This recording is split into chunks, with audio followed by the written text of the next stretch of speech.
Hello, hello, and welcome to Decaf, a production of the Beacon Center of Tennessee. Taylor and Mark back with you today. Honestly, last week we talked about the stormy weather. Now it's going to be like 100 degrees in Nashville this weekend. I'm glad that I'm getting out of Dodge, going to Alabama for the weekend, but it's probably going to be worse. I Yeah. don't know why. Like my fourth grade brain still thinks, oh, if a state is, a 2 hour drive south, that means that it's closer to the equator. That's like the dumbest thing I could ever say. I'm pretty sure. But Well, yeah, I always south is hotter. If you go down, it's going to be hotter. Generally, north is colder.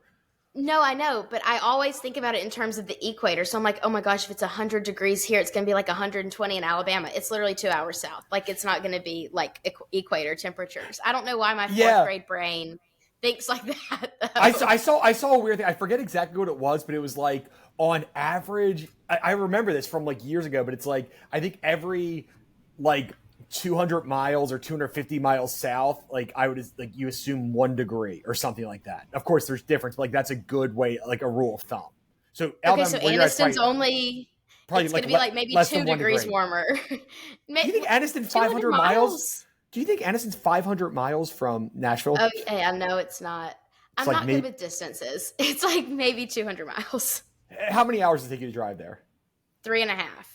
But we also Okay, go like east and down. So like if it was a yeah, straight line, if we're assuming a straight line, it's yeah, not as many. yeah, and it's basically 60. So probably at that rate, you're talking about 180 would be the way you go, and it's probably less than that. So yes, Yeah, so it's as like the bird a flies. degree. Yeah. Okay, so it's like a degree. The only person that I know that says as the crow flies and is like genuine about it is our coworker Jordan. We were in Gatlinburg for our retreat, I guess his first year, and we were gonna have to like wind down this mountain to pick you up, I'm pretty sure. Probably. And I was looking at the map and I was like, oh, it's like 1.8 miles. Like that's nothing. We can go pick Mark up. And then I put it in the maps and it said like 19 minutes. And Jordan was like, well, as the crow flies, it's probably 1.8 miles, but with the windy Gatlinburg roads, it's like 6. Anyway, he's like the only person I know. He's like that Martin, good old boy. Like as the crow flies, it's only 1.8 Yeah, I miles. never. People said that I never knew what it meant. I don't think I even knew what it meant until like 4 or 5 years ago. But I've heard people say, I'm like, oh, what is that? Like, I just kind of ignored it. But No. like I knew the general theory, but now I understand. So I say it every once in a while, and that was the first time I said it in a couple years. Mark, you're like assimilating with the South now. You're starting to I say am. like very Southern phrases. It's like kind of wild. Hey, does everybody appreciate Mark's new office backdrop decor? Who's watching this Yeah. on Facebook? He put up some pics. He's getting all fancy. Now it is jazz still, but it's still Well, like not just it's jazz. fancy adjacent. It's not Yeah, fancy. It's fancy this adjacent. is Phoenixville. My mom got this for me. It's a nice thing of where I was born, and Oh, it used to be a steel town, so it kind of has all the stuff from back there. And yeah, it's really cool. And it was honestly kind of inspired by Joe Scarlett from our board, who saw me on an interview, called me, oh said, gosh. said he thought I did a good job, and said one of the recommendations I have for you is that it looks so plain behind you in a 45-minute show. So I tried to spice it up a little bit. So we got the cool jazz logo and then the Phoenixville one, and it looks better on Zoom, so you only see half of each picture. But when I do an interview, you can see the full versions of them. I like that. One of these days, I'm going to be, rolling in the dough and I'm going to have an entire library like Belle in Beauty and the Beast. And that's where I'll do all my Zoom interviews is in front of all these books. Now, there'll still be, like novels, like chick books, but it'll be books Doesn't matter. nonetheless. You can't tell. You can't tell when you look at it. Can't tell. It's just going to be books and we're going to love it. Okay, Mark, I want to talk about something that I have very mixed feelings about. Because on the one hand, I love In and Out so much. Every time I go to California, I go to In and Out because there's one right near LAX. So you fly into LA, there's an In and Out right there. And you always ask for extra sauce, and they give you the packets that you can take back on the plane with you. And it's a beautiful thing. I love In and Out. I love they have Bible verses on the cups. I love it. What I don't love is the fact that we still think, after so much research about tax incentives and how they aren't practical, they're not really necessary, that we still have to give In and Out, which is going to make a bajillion dollars in Tennessee, multiple millions of dollars to come here. I just, I, I know that people will say, well, giving tax incentives, it's economic development. No, it's not. I mean, that's how they justify it. but it's not. We've seen so much research that they don't matter. People are gonna, like, In and Out's gonna make that much money in Tennessee. It's gonna be the longest lines ever to get food there. People are gonna spend their money there. So why are we giving them so much money when I assure you, Gabby's, that little burger place that you probably don't know about, but that's in Wedgwood, Houston, that has like the best burgers ever. How much are they getting in any tax incentives? And people go there all the time and eat there, but they have great burgers, and the government gives them nothing. The government actually just takes from them. It just doesn't make sense to me, and it makes me mad, and I hate it.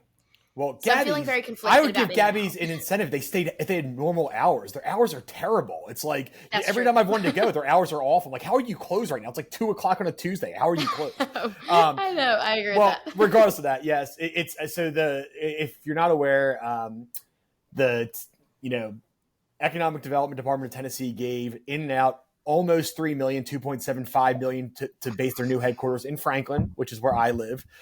My guess is that that is not going to be the end of it because that doesn't do anything about the individual stores. I don't know if they're going to get more for those. But it's, yeah, you're basically getting them $3 million to move their headquarters here. It's, again, like you said, nonsensical. In and Out is going to make so much money. They make so much money all the time. I just kind of talked with Jason. I know that they always said they have the annual kind of CEO survey about what is the reason CEOs pick certain places. I think that incentives has fallen to 12th. So it's number 12 on the reasons that CEOs pick a place Are to work. you kidding me? So it basically doesn't matter. I'm about 99% sure In and Out comes to Tennessee with or without this incentive, and it's just more of the same, and it's, we're seeing a lot of pushbacks on incentives right now in Nashville, from more of the left about these stadium subsidies, the racetrack and the Titan Stadium you're seeing. But it just is another example of like, why are we doing this? What are we doing here? Tennessee's a great place. We have such a good tax structure. There's a reason In-N-Out wants to be here and they want to open a bunch of shops. And it's not because you're giving them $3 million. They're going to make $3 million in like a week of being there. We don't need to give them that on top of everything else. They were going to come anyway. I am so certain of it. And it's frustrating. And, we both love In-N-Out. Again, it's one of the weirdest. I have one of the weirdest things. I actually think In-N-Out's overrated, which is crazy. But it's also still my favorite burger, fast food burger. But it's like people talk about like the next coming of it's still not as good as places like Gabby's, I would say. It's good for a fast food burger. Sure. And it's like, it's not, it's not a religious experience or anything. It's just a good quality burger. I don't It's like a they don't have good fast food burger. I no love bacon Q though. babies. No bacon. That's a tough. huge problem for me. That you have to have bacon. It's crazy. And I don't know. Their fries are okay. But I feel like the fries are okay. I feel like this is my hot take. And if anyone from In-N-Out's listening, like, we love you. We just don't think you should have gotten tax money. Here's my suggestion for your menu. If you're coming to Tennessee, I know that in California, like bacon, whatever, they're probably not going to eat bacon in California unless you do like plant-based or like turkey bacon, whatever. In Tennessee, we like full fat pork bacon. So you should have a Tennessee burger on your menu that includes bacon. If you have a headquarters here, just like throw us a bone, give us some bacon. That's what we want. It is against pretty much everything they believe, though, because I mean, their whole point is that they want simplicity and easy menu items they can do everywhere. And I think the issue is bacon is actually too complicated or it costs too much. And I will say they do a good job because they pay their employees super well. They have really great employees. It kind of has that Chick-fil-A feel of really good employees. They make like $20 an hour, and they keep their prices fairly low despite this because of the simplicity of their menu. Right. But it's great. I actually am not a big fan of the animal stuff. I just like the straight burger. It's good, and it's less greasy than you normally get from. They have a pretty good bun. So it's good. I love In-N-Out. I'm very, very happy with it. They should not get tax dollars. And at some point, we will talk about this, but so many people are going to be excited about In-N-Out coming. Same thing with Wawa. My guess is Wawa is going to get incentives too. That in some ways, even though we're right about this, people are like, well, I'm so excited they're coming. I don't care. We need to talk about when a company that nobody cares about is coming, because unfortunately that's the way that people listen to this. It's like if you get like some kind of weird, fast food chain that nobody likes. Like what's the weird Captain Jack's or whatever, or Captain D's? Yeah. If we gave them money, people would be mad about it. So that's what we need. We need somebody, or Arby's, that nobody cares about. Like that's what we need to fight watch it. I love Arby's. I think that I actually talk about this with friends a lot. Every time I see an Arby's commercial, I'm like, man, that looks good. And everyone's like, you're disgusting. But it's a hot take, but I love Arby's. Like, give me that roast beef sandwich with some Arby's sauce, some horsey sauce, some curly fries. Like, everybody keeps hating on Arby's, and I just think maybe my opinion about Arby's is like your opinion about Nickelback, but like it could be a really hot take, but I really do like Arby's, so everybody needs to quit the Arby's hate. But I I don't get think what you're anybody. saying I think the thing is conceptually. nobody hates Arby's. It's just the most average place you can go. It's fine. They have some okay stuff. I had their chicken gyro. It was pretty gross. They have fine roast beef, but the issue is that it seems like it's used as a drug laundering front because it's hard to imagine how it stays open. Every time you go by, there's no cars there. It doesn't do well. There's always people at other fast food places, and you're like, how are there so many? And how do they afford so many commercials? It feels like, or maybe they have This some is weird something. contract with the U.S. government. I don't This know. is It something doesn't that make sense.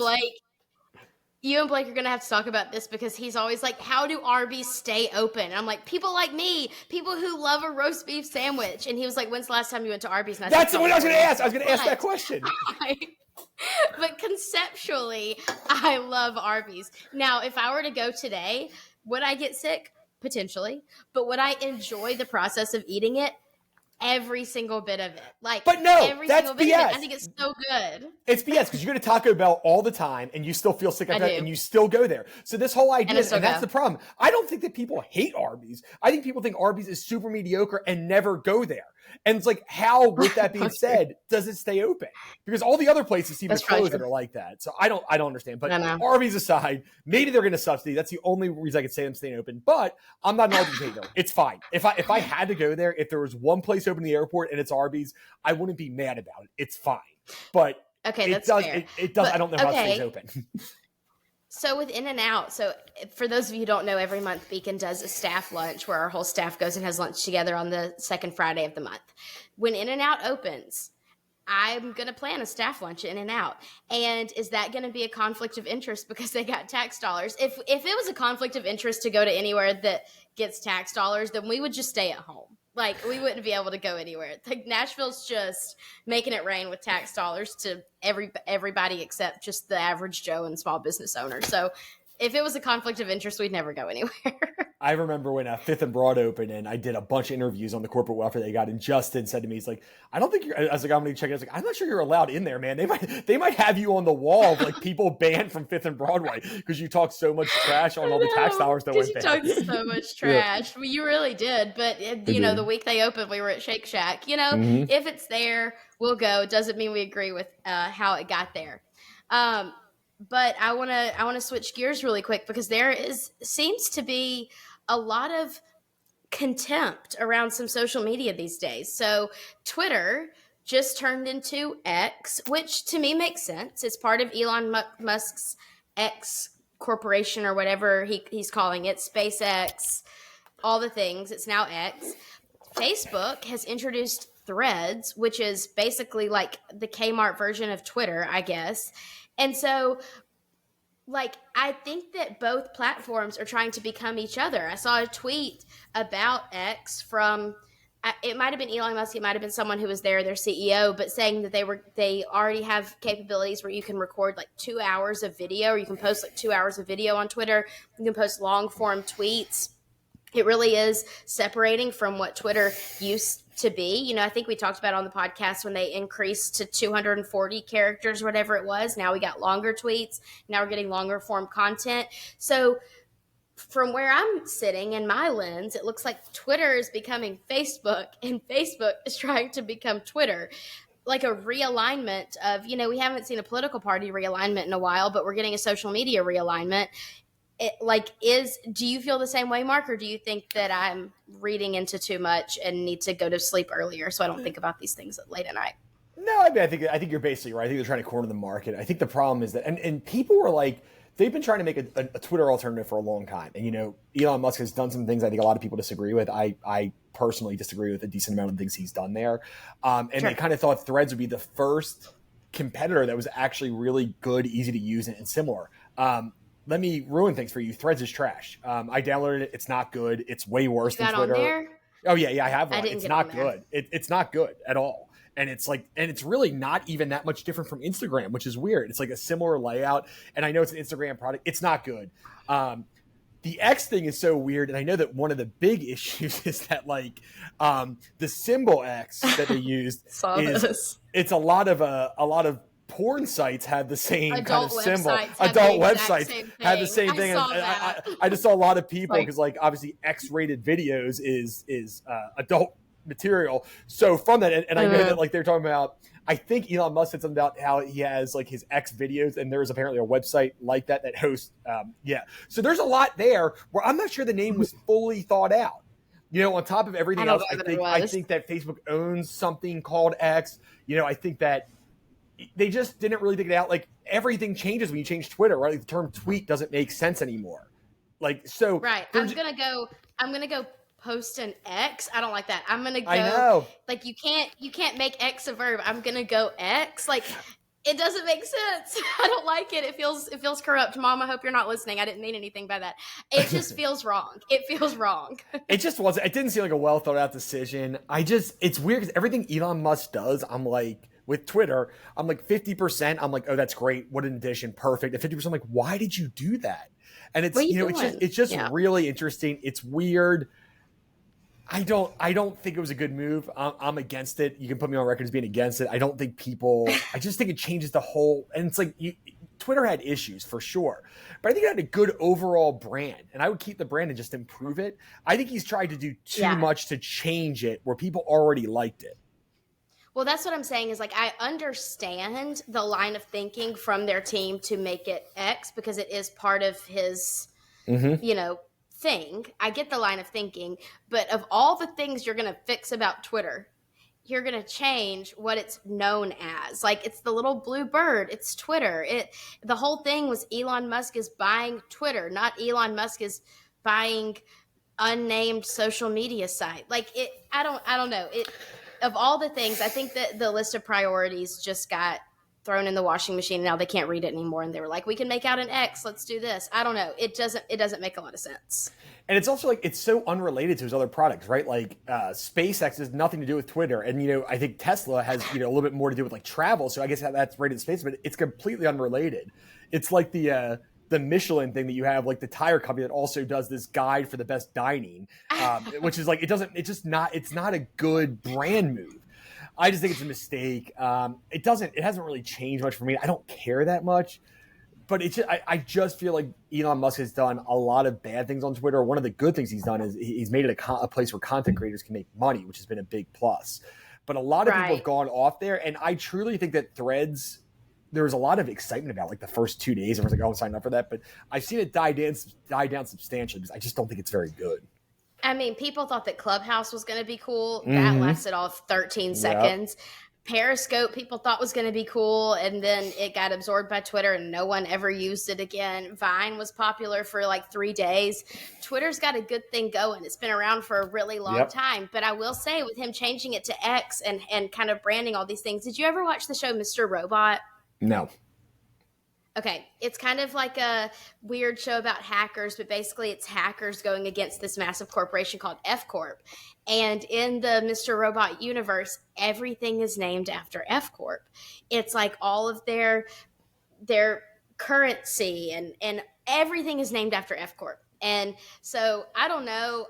I don't want to assume anything about Elon, but kind of just changing things to be synonymous with his brand. Like our social media outlet is now very much branded as an Elon Musk organization. It's going a little too Mr. Robot for me, and that's scary. Not saying that's where he's going, but I'm just saying I've watched Mr. Robot through multiple times, and it was the first thing that popped into my head was F Corp. So Well, it's good any that you other made a Mr. reference Robot that fans out there, you're not alone. it's good that you made a reference that nobody understands. So we can go on from that. Okay, listen, I love Mr. Robot, and if you've never watched it, you should. Never heard of it. Let's I don't think anybody really knows what it is, but Everybody who's listening to this podcast, Google Mr. Robot now and start episode 1. You will not regret it. It's an incredible show. I bet you'll Speaking regret of changing names, okay. Speaking of changing names, something that made my fella very excited and has probably made a lot of other Tennessee Titans fans very excited, and I would not know about this were it not for him, but the Tennessee Titans are embracing their throwback brand this year, which I love all things vintage, all things throwback. And so I think it's really cool. And I thought that the sentiment was really cool that the Titans announced that they were going to incorporate a Tennessee Oilers jersey into their lineup for this year. and embrace the fact that they used to be the Houston Oilers. They moved here and played under the Tennessee Oilers for 2 years before they became the Titans.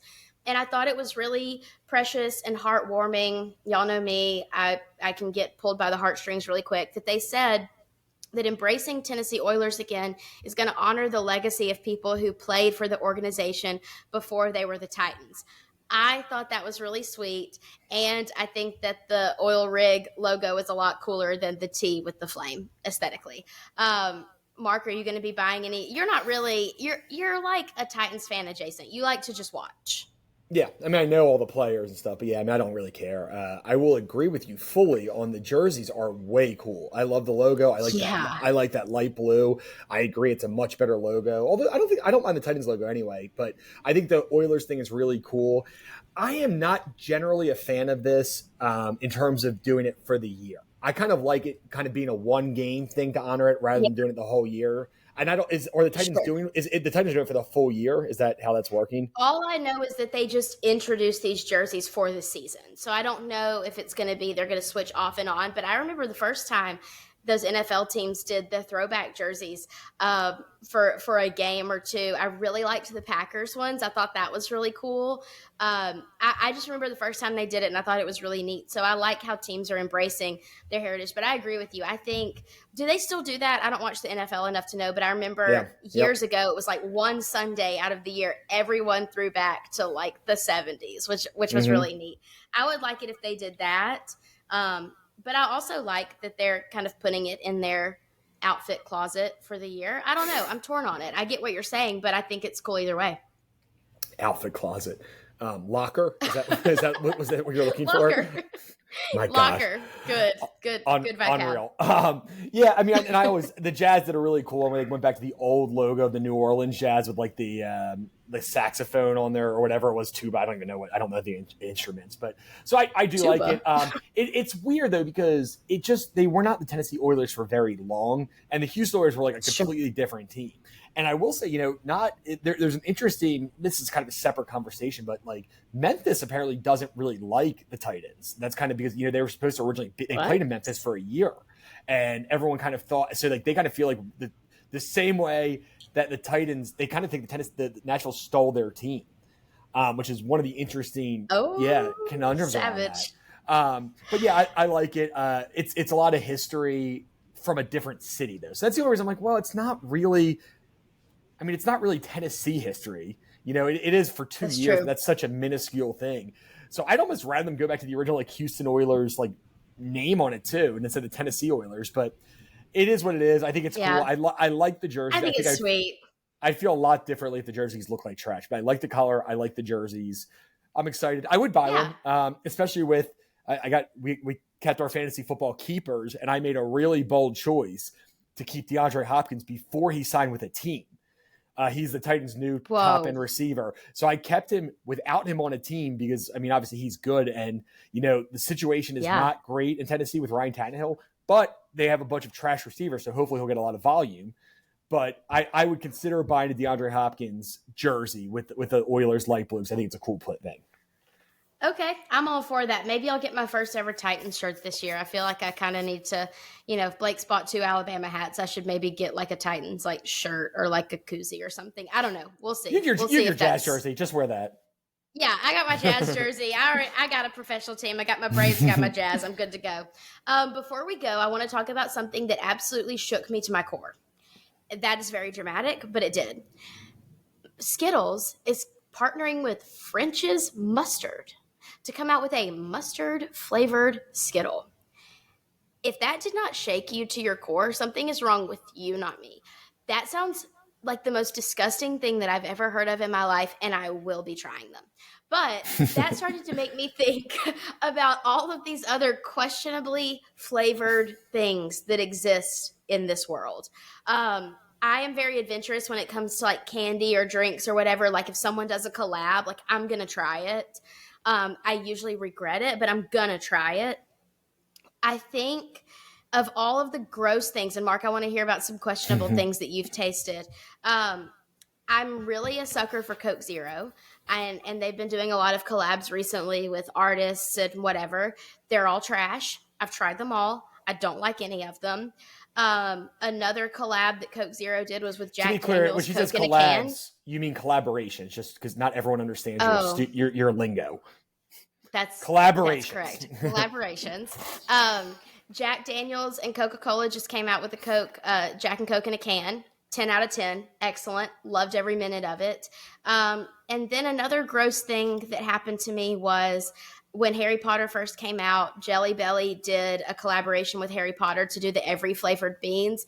And I got an earwax flavor and I've never been the same. So there are really bad things that have happened to me with like tasting collaborations. Mark, do you have any questionable flavors? And what do you think of the mustard flavored Skittle? Well, gross. I think mustard's gross, so I'm definitely not gonna like the mustard flavored Well, I Skittle. love mustard, but that's going to Well, be terrible. I don't like that. So I actually have a great story. I do Oh from gosh. my days in Marquette. I used to, before it was cool, I used to order food from Amazon, like 2007, and they didn't have a lot of selection on that. Like, yeah, I got like Chef Boyardee, a big thing of that. Like, it was not a lot of selection. So I saw this thing, and That's so my roommates, I had Rob, Bob, and Jim. I had these roommates at the time, and I'm like, you know what? I talked up this thing because it's called Baconaise. So it's bacon flavored mayonnaise, and I was so excited about it. And they sent it there, and I was so excited, and I talked it up so much. So I was like, oh my gosh, it's gonna be great. It's gonna be good. First of all, it's hard to even understand what to put on. So I get it. It's not good. It is not good. It was not, no but joke. Really? I I felt like I had talked it up so much I couldn't say that. So I ordered like 5 or 6 of them and kept pretending like I liked it because I had just made such a big deal about how it was going to be great. And they're like, no, it's going to be gross. I didn't want to be wrong. So I really kept, I spent about a year and a half. I probably spent, you know, $200 on Baconaise over years. So it was not cheap either. And it was bad. And I just had to keep pretending. And then one day I'm like, I don't think they notice anymore. I'm going to stop ordering it. And they did notice, but it wasn't as big of a deal. I was just so I don't think I made such a stand on them. Like bacon is That's great. It's gonna be good. disgusting. You're wrong. It wasn't good. It sounds okay though. It's bacon. It's mayonnaise with bacon flavor. I mean people have BLT, Yes, so it it made sounds sense to me. okay. Yeah. I was about to say, like a BLT, like you put mayonnaise on both sides of the bread for a BLT. Like that's what you do. So it does sound like it would be good. But in 2007, ordering mayonnaise just in general, flavored mayonnaise, level up from Amazon, Prime didn't Yeah. exist. You were probably, that thing No. was probably in a box for 7 days. Oh, That just, at least seven you, days. yeah, you made a really bad decision there, and I'm surprised you're still alive to this day. Every time you get sick or have a health problem from here on out, I'm going to credit it to the 2007 Baconaise fiasco because that stuff is probably still in your body wreaking havoc. That sounds They so much worse than my earwax flavored jelly bean. and they do not sell it anymore. So it went out. It is way out of Good. business. It's been, but yes, that was Good. one moment I will forever. And like I really had to pretend to like it for so long, and it was not good. And I think that we have better taste today. Where like they're not going to just do anything crazy like that. But the mustard thing, but people like the idea of doing something just because it's cool. I remember I got the double down. Remember the double down from KFC where they did the Oh chicken yeah. as sandwiches. It was fine, but it's just different and new, and that's enough for people to try it. Even if it's gross, like I want to try it, and it's getting so much press because it's gross. I bet they make a lot of money off it, and then they stop selling it for like 4 months. You're like, oh, that's perfect. We made money. We got the media on it, and we'll move on from here. Oh yeah, they've already gotten at least one new person on their email list because I signed up this morning to win the mustard flavored Skittles Yep. sweepstakes There you go. and get a So, bag mailed to my house. So like yep. it's working, but it does sound disgusting. If you're interested in the mustard flavored Skittles, let us know. If I win the sweepstakes, I'll share one with you. That's all the time we've got for today, unless you've got anything else to add to the discussion, Mark. Just don't ever get Baconaise. Just a good tip for life. Yeah, if us at Decaf can give you one piece of advice, it's do not order Baconaise off of Amazon and then eat it for like 6 months and spend $200 on it. Thanks for listening to Decaf. This has been a production of the Beacon Center. If you don't already subscribe to us, you should on Apple Podcasts, Amazon, Spotify, wherever you get your podcasts. We are happy to be with you this week, and we'll be even more excited next week to join you. So have a great weekend. We'll talk to you soon.